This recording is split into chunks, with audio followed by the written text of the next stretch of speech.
Halo teman-teman Seller Lazada, terima kasih sudah mengundang saya pada hari ini. Jadi kali ini saya akan membahas sebuah topik berjudul 5 kesalahan yang harusnya tidak saya lakukan agar bisnis jalan tapi hidup tenang. Nama saya Riko, saya adalah seorang pengusaha. Hari ini saya mau bahas topik yang seru.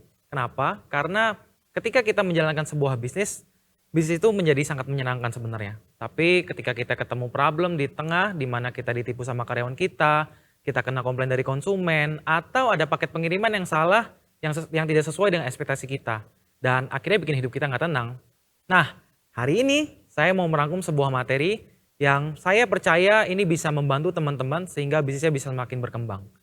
Nama saya Riko, saya lahir di Jakarta 14 November 1995. Sebelum saya masuk materi, saya mau menceritakan pengalaman saya di mana awalnya gimana sih saya mulai bisnis. Jadi awalnya saya mulai bisnis itu karena saya pernah mengalami insiden kebakaran pada saat saya SD. Jadi kala itu rumah saya kebakaran, orang tua ekonominya mulai menurun, dan papa saya bilang ke saya bahwa Riko, uang papa ini udah mulai habis nih, kamu harus bantu jaga toko karena kita udah harus ngontrak. Sebagai anak SD di situ ya udah saya jalanin aja bantu papa. Saya nggak ngerti apa sih esensinya cari uang dagang seperti ini, dan di situ saya baru tahu, wah ternyata cari uang tuh susah ya. Tiap hari saya makan soto, ditraktir papa, tapi nyari uang 50.000 susahnya bukan main.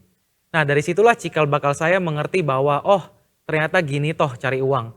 Saya harus jadi seperti papa saya dan saya harus bisa lebih naik lagi. Nah karena kejadian itu akhirnya saya memulai berbagai bisnis yang saya lakukan. Dan salah satu bisnis yang saya lakukan adalah waktu saya jualan mie ayam. Jadi prestasi saya pada saat jual mie ayam ini saya rugi 15 juta dalam waktu 4 hari. Ini prestasi pertama saya yang rasanya kurang menyenangkan dan sempat bikin kakek saya terkena disentri karena ada bakteri di dalam mie ayamnya. Sungguh menyenangkan waktu itu ya.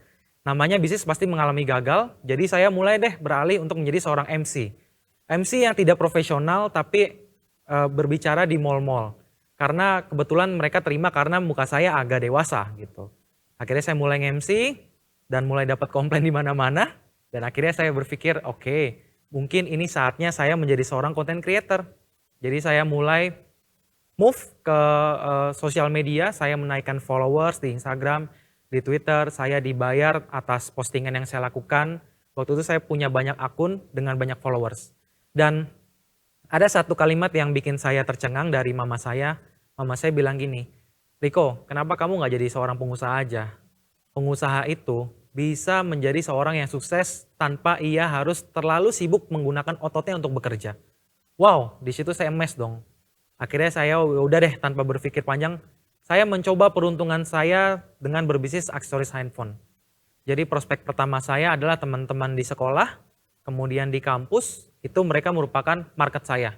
Dan akhirnya muncullah marketplace di Indonesia, saya mulai jualan aksesoris handphone, dan titik tertinggi saya adalah ketika saya mencapai penghasilan 13 miliar per tahun, dan akhirnya saya bangkrut.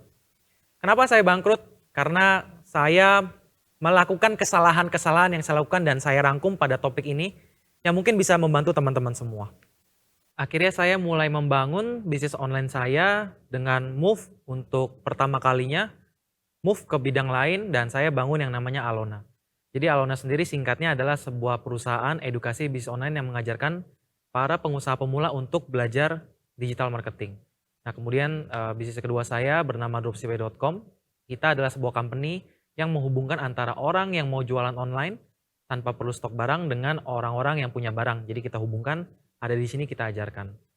Kurang lebih sekarang kita punya sekitar 200 karyawan di Jakarta. Oke, itu perjalanan saya. Sekarang saya mau membahas 5 kesalahan tadi yang mungkin teman-teman penasaran. Kok bisa sih dari 13 miliar per tahun tiba-tiba langsung bangkrut, apa yang terjadi? Oke, kesalahan pertama di sini saya mau bahas dari sisi pikiran. Karena tanpa adanya pikiran yang benar, tindakan kita tidak akan benar. Kalau kita berpikir jahat, ya bisa jadi tindakan kita bisa jadi jahat, bisa jadi enggak. Tapi dengan adanya hukum kita jadi takut-takut. Tapi di bisnis mindset salah, tindakan bisa salah. Nah mindset apa sih yang waktu itu saya punya? Sebenarnya saya adalah orang yang sombong yang kebetulan udah tobat. Jadi karena kesombongan saya merasa waktu itu saya udah menjadi seorang pengusaha miliaran. Tidak ada orang lain yang lebih hebat dari saya. Apalagi umur saya masih muda. Belum nikah juga. Dan di situ saya merasa saya tahu segalanya. Ibarat kalau teman-teman lihat di sini ada sebuah gelas yang full, itulah diri saya sebelumnya.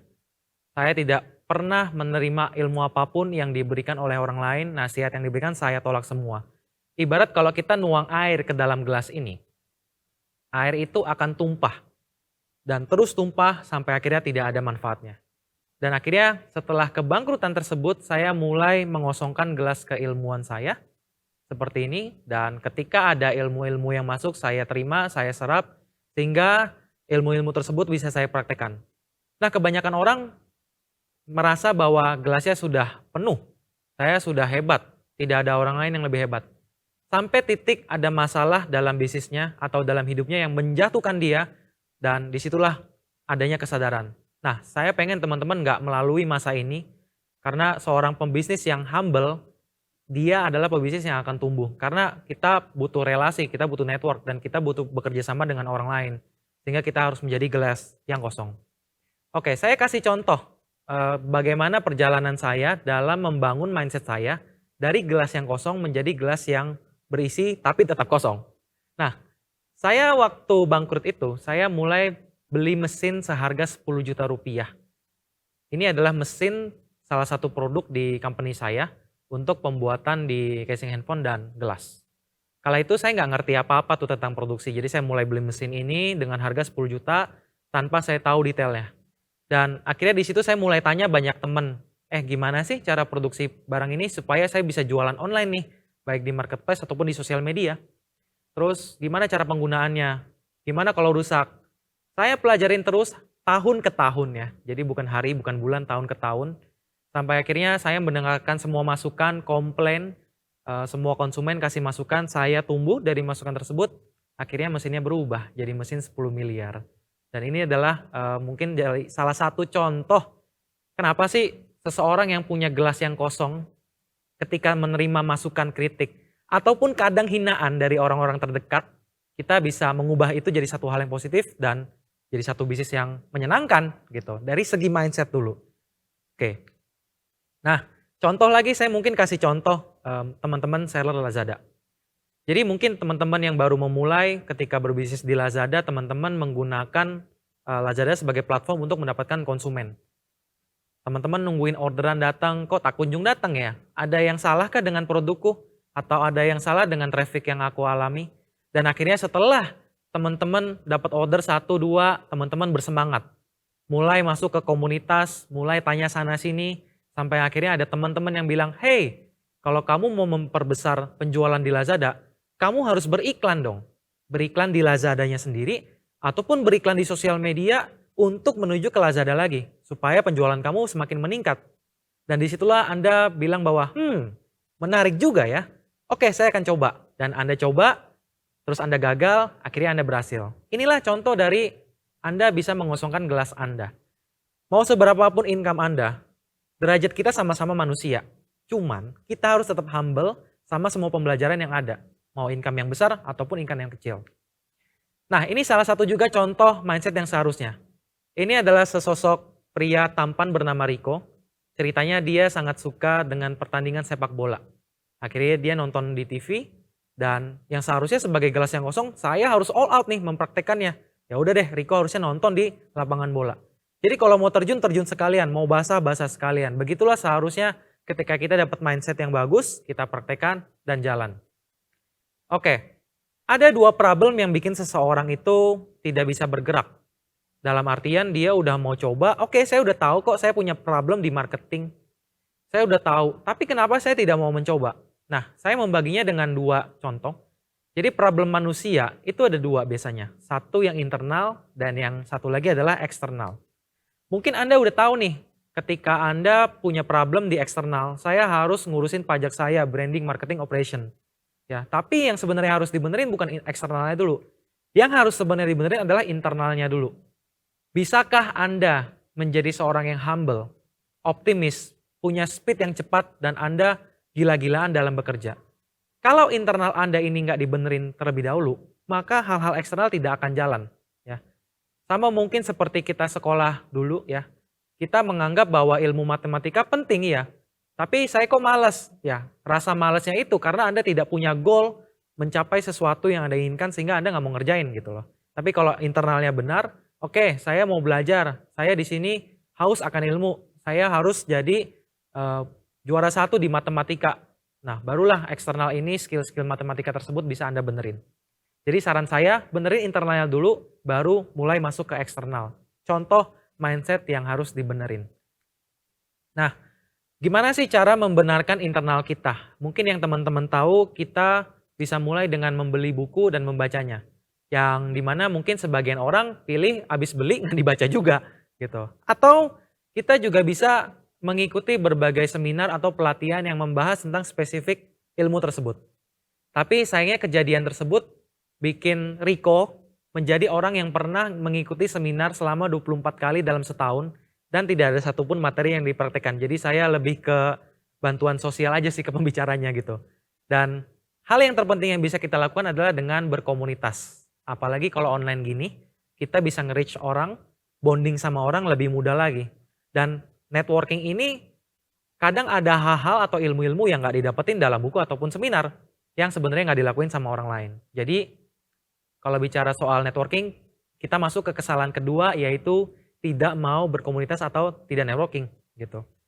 Sebagai pengusaha, menjadi orang yang turun di dalam dapur tanpa bergaul kemanapun, itu nggak bakal bikin kita maju. Dan ini kesalahan yang saya lakukan. Jadi setelah saya merasa diri saya hebat, ya udah saya di kantor aja gitu. Ketika ada masalah, saya pikir oke, otak saya kan udah jenius nih, IQ saya udah gede banget, ya udahlah, saya nggak perlu tanya sana sini, saya bisa nyelesain sendiri. Dan bertahun-tahun saya selesain ternyata tidak ada masalah yang selesai. Dan satu kali saya pernah bergabung sebuah komunitas, dari situ saya tanya tentang teknis, ternyata orangnya ngasih jawaban dan saya berpikir, wow, masalah saya bertahun-tahun bisa diselesaikan dalam satu obrolan yang saya nggak kenal orangnya siapa, tapi dia ngasih materi dan selesai. That's it. Dan Anda yang tidak mau berkomunitas, mulailah untuk berkomunitas karena saya pernah mengalami masalah tersebut. Nah, ada dua tipe orang yang bagus dalam berkomunitas secara pergaulan tetapi tindakannya kurang. Contohnya di sini adalah ada 3 orang yang bergaul ya, ini bergaul tapi tidak mendapatkan apapun. Jadi tipe orang ini kalau lagi di dalam komunitas sangat jadi orang yang penghibur. Hei, apa kabar? Wah, bisnismu keren ya, hidupmu luar biasa. Gimana gimana? Saya mau belajar sama kamu. Apa yang bisa saya pelajarin? Oh, gini ya cara marketingnya. Tapi pulang dari situ dia nggak mendapatkan apapun. Karena dia datang ke situ hanya untuk tempat refreshing. Jadi dia tidak berkomunitas dan tidak mengambil ilmunya. Itu orang pertama. Dan saya pernah ada di posisi ini. Yang kedua adalah orang yang fokus di depan kandang atau laptop. Jadi dia nggak bergaul, otomatis dia nggak mendapatkan apapun. Dengan alasan apa sih biasanya orang-orang kayak gini? Dengan alasan pertama, dia memang sibuk di operasional. Jadi dia tidak bisa pergi kemanapun, bisnisnya tidak bisa ditinggal. Bahkan sekedar pergi keluar untuk liburan aja tidak bisa. Sehingga keluarganya hancur, rumah tangganya berantakan, dapat komplain dari anak dan istri, dan seterusnya. Nah, tipe yang pertama ini, biasanya mereka menerapkan ilmu yang namanya just in case. Just in case itu adalah ilmu berjaga-jaga. Wah, saya punya 10 teman yang punya kepintaran di bidang masing-masing, saya harus belajar sama dia. Hari ini saya harus belajar soal pajak, keuangan, marketing, dan bisnis. Saya serap ilmunya semua dan pada akhirnya tidak ada yang diserap. Kenapa? Karena orang ini mempelajari semuanya dalam satu waktu dan itu nggak bisa kan. Gitu. Jadi janganlah belajar just in case. Tapi ada yang namanya nanti just in time. Nanti saya akan jelaskan. Yang kedua adalah tipe-tipe seperti ini belajarnya banyak, tapi prakteknya minim. Gitu. Sampai satu ketika nih saya mengikuti sebuah seminar setahun 24 kali. Ada satu momen di mana saya sangat frustasi dengan keilmuan tersebut. Akhirnya kertasnya itu saya bakar, saya masukin ke gelas, saya minum lah itu. Karena saya berpikir saya udah frustasi, ini gak ada jalan keluar. Ternyata salahnya bukan di materinya, tapi saya terlalu banyak mempelajari banyak hal dan saya gak ada prakteknya. Jadi harus dihindari ya. Oke, gimana kalau saya bukan tipe yang seperti itu? Saya mau bergaul sih, tapi saya ini introvert. Saya merasa bahwa saya tuh kalau ngomong di depan panggung, waduh susah deh. Apalagi saya waktu bergaul bingung mau ngomongin apa. Saya juga orang yang bisa dibilang introvert. Tapi karena saya mau bertumbuh, karakter keintrovertan yang saya kotak-kotakin itu akhirnya saya lepas. Jadi saya mulai bergaul dengan banyak orang. Jadi buat teman-teman yang merasa bahwa dirinya introvert, ayolah coba dulu aja bergaul sama orang. Bayangin orang yang Anda temui itu adalah orang-orang yang biasanya emang udah Anda kenal. Dan saya percaya kok sebenarnya di dunia ini tidak ada orang jaim. Cuman nggak cocok aja sehingga dia nggak mau bercanda, bergaul, lepas. Coba Anda bayangin Anda orang introvert ketemu orang introvert. Biasanya bercandanya tuh udah kayak orang gila. Nah, dan Anda nggak boleh ngotak-ngotakin bahwa Anda introvert.